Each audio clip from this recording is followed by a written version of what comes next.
जय सिया राम।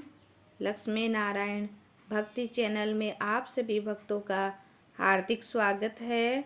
आज हम माघ मास महात्म्य 11वां अध्याय पढ़ेंगे। यमदूत कहने लगा, हे वैश्य, मनुष्य को सदैव शालिग्राम शिला में तथा वज्र या कीट गोमती चक्र में भगवान वासुदेव का पूजन करना चाहिए, क्योंकि सब पापों का नाश करने वाले, सब पुण्यों को देने वाले तथा मुक्ति प्रदान करने वाले भगवान विष्णु का इसमें निवास होता है। जो मनुष्य शालग्राम की शिला या हरि चक्र में पूजन करता है, वह अनेक मंत्रों का फल प्राप्त कर लेता है। जो फल देवताओं को निर्गुण ब्रह्म की उपासना में मिलता है, वही फल मनुष्य को भगवान शालिग्राम का पूजन करने से यमलोक को नहीं देखने देता।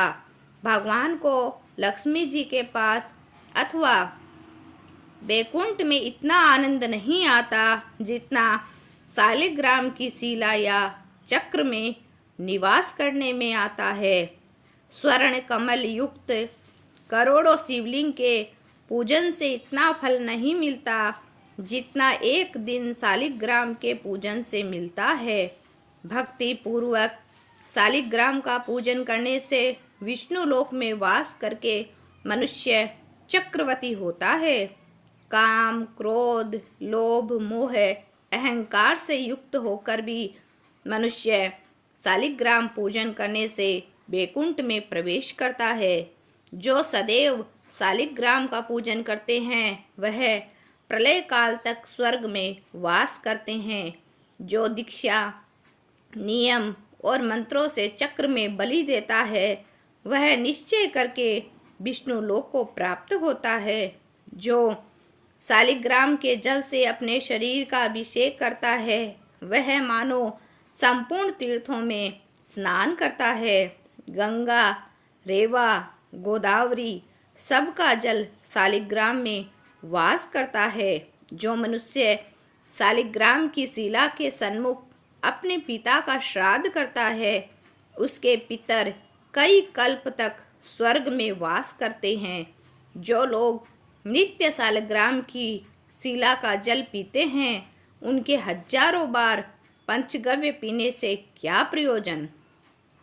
यदि शालिग्राम की शिला का जल पिया जाए तो सहस्त्रों तीर्थ करने से क्या लाभ। जहाँ पर शालिग्राम है, वह स्थान तीर्थ समान ही है। वहाँ पर किए गए संपूर्ण दान, होम करोड़ों गुना फल को प्राप्त होता है।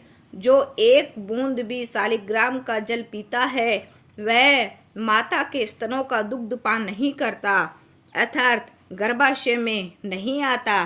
शालिग्राम शिला में जो कीड़े मकोड़े एक कोस के अंतर पर मरते हैं, वह बैकुंठ को प्राप्त होते हैं। जो फल वन में तप करने से प्राप्त होता है, वही फल भगवान को सदैव स्मरण करने से प्राप्त होता है।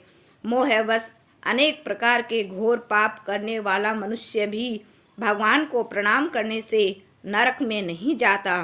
संसार में जितने तीर्थ और पुण्य स्थान हैं, भगवान के केवल नाम मात्र के कारण से प्राप्त हो जाते हैं। बोले श्री कृष्णचंद्र भगवान की जय।